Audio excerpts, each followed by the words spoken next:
Hello students, कैसे हैं आप। आज हम सुगम भारती के पाठ 11 में योगी श्री अरविंद के जीवन से परिचित होंगे। योगी श्री अरविंद जी का राष्ट्र के लिए एक विशेष योगदान रहा है। आइए उनकी जीवनी विद्या से परिचय करें। योगीराज श्री अरविंद का जन्म 15 अगस्त 1872 को कोलकाता में हुआ था। इनके पिता श्री कृष्णधन घोष व्यवसाय से डॉक्टर तथा पश्चिमी विचारधारा के व्यक्ति थे, किंतु धीरे धीरे वह राष्ट्रीय विचारों को अपनाने की ओर अग्रसर हो रहे थे और बालक श्री अरविंद पर भी इस परिवर्तित विचारों का असर पड़ने लगा था। श्री अरविंद की आरंभिक शिक्षा दार्जिलिंग में हुई थी। डॉक्टर कृष्णधन ने मात्र 7 वर्ष की आयु में ही उसे अंग्रेजी शिक्षा प्राप्त करने विलायत भेज दिया था। लंदन तथा कैम्ब्रिज विश्वविद्यालय में अध्ययन करने के पश्चात 18 वर्ष की आयु में ये ICS की परीक्षा में बैठे और प्रथम श्रेणी में उसमें पास हुए। घुड़सवारी की परीक्षा में अनुपस्थित रहने के कारण ये सरकारी सेवा में आने से वंचित रह गए। श्री अरविंद का इस प्रकार से अंग्रेजी सेवा में न आना अंततः भारत के लिए काफी लाभप्रद साबित हुआ। श्री अरविंद शैशवावस्था में ही विदेश में रहे थे, जिसकी वजह से उन्हें कई यूरोपीय भाषाएं सीखने का मौका मिला था। ये अंग्रेजी के अतिरिक्त ग्रीक, लैटिन, फ्रेंच भाषाएं भी जानते थे। भारत वापस आकर उन्होंने बंगला तथा संस्कृत भाषा का भी अध्ययन किया। लंदन में आपकी मुलाकात बड़ौदा नरेश से हुई थी। वे चाहते थे कि भारत आकर श्री अरविंद बड़ौदा कॉलेज में प्रोफेसर के पद पर कार्य करें। भारत आकर श्री अरविंद ने महाराजा का अनुरोध स्वीकार कर लिया। बड़ौदा कॉलेज में प्राचार्य क्लर्क महोदय ने जॉन ऑफ आर्क से अरविंद की तुलना करते हुए कहा था कि यदि जॉन ऑफ आर्क को स्वर्गिक संदेश सुनाई पड़ते हैं तो श्री अरविंद को भी स्वर्गिक स्वप्न दिखाई पड़ते हैं। बड़ौदा कॉलेज में आपकी ख्याति एक सुयोग्य प्रोफेसर के रूप में थी, अतः कुछ समय के पश्चात आपको उस कॉलेज का उप प्राचार्य बना दिया गया। वे बड़ौदा कॉलेज में करीब 13 वर्ष तक रहे, किंतु इस बीच उनके मानस में भारत को स्वाधीन देखने के विचार हिलोरे लेने लगे थे। वे गुप्त रूप से बंगाल में स्वाधीनता आंदोलन चलाने पर विचार कर रहे थे। इस दौरान बंगाल के विभाजन को लेकर उनका मन काफी विक्षुब्ध हो उठा था। बंगाल के लोग अंग्रेजों की इस बेहुदा करतूत से हरकत में आ गए थे। स्वदेशी आंदोलन तेज होने लगा और अंग्रेजी कपड़ों की होलियां जलने लगी थी।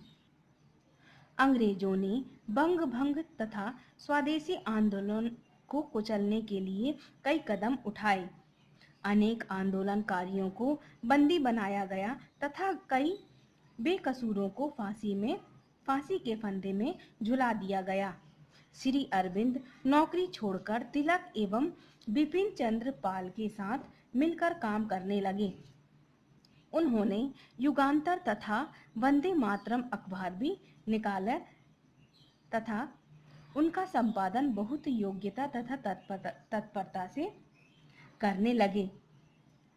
इन पत्रों का आम जनता पर अच्छा असर हुआ और लोग उनकी विचारधारा से प्रभावित होने लगे।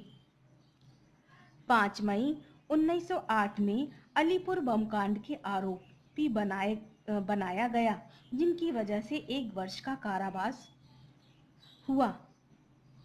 इसी जेल में जीवन के दौरान योग साधना करने का आपको समय मिला तथा योग के साधना पक्ष और सिद्धांत पक्ष दोनों का आपने विधिवत अध्ययन किया।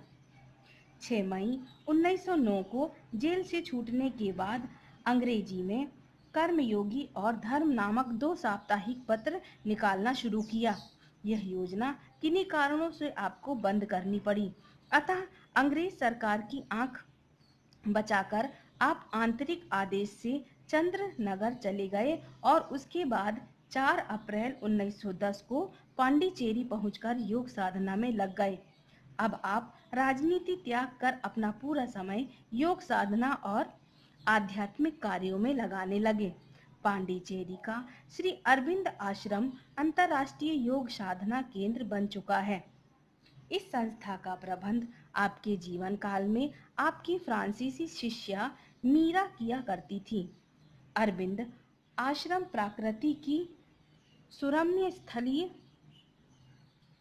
है, जहां जाकर महज सहज में ही सात्विक विचारों में लग जाता है। आपकी सहधर्मिणी श्रीमती मृणालिनी देवी सदा आपके कार्यों में हाथ बटाती रही। सन 1918 के दिसंबर की 17 तारीख को इनकी पत्नी का निधन हो गया। लाला लाजपत राय 5 जनवरी 1925 को आपसे मिलने पांडिचेरी गए और आपके कार्यों की भूरी भूरी प्रशंसा की थी।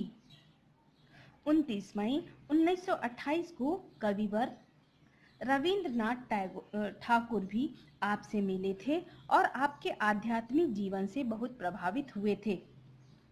योगी श्री अरविंद भारत की योग परंपरा के एक दैदीप्यमान रत्न थे, जिन्होंने अपनी साधना द्वारा अध्यात्म के उच्च शिखर का स्पर्श किया था। उनके द्वारा की गई अति मानव की कल्पना यह सिद्ध करती है कि योग साधना ही मनुष्य की चेतना को समुन्नत करती है और साधनाहीन व्यक्ति सदा अज्ञान और अंधकार में जीता है और तेजहीन बना रहता है। आपके द्वारा समाज तथा राष्ट्र की जो सेवाएं की गई उन्हें समस्त भारत ने आदर की दृष्टि से देखा है। आपको पूरा सम्मान देने हेतु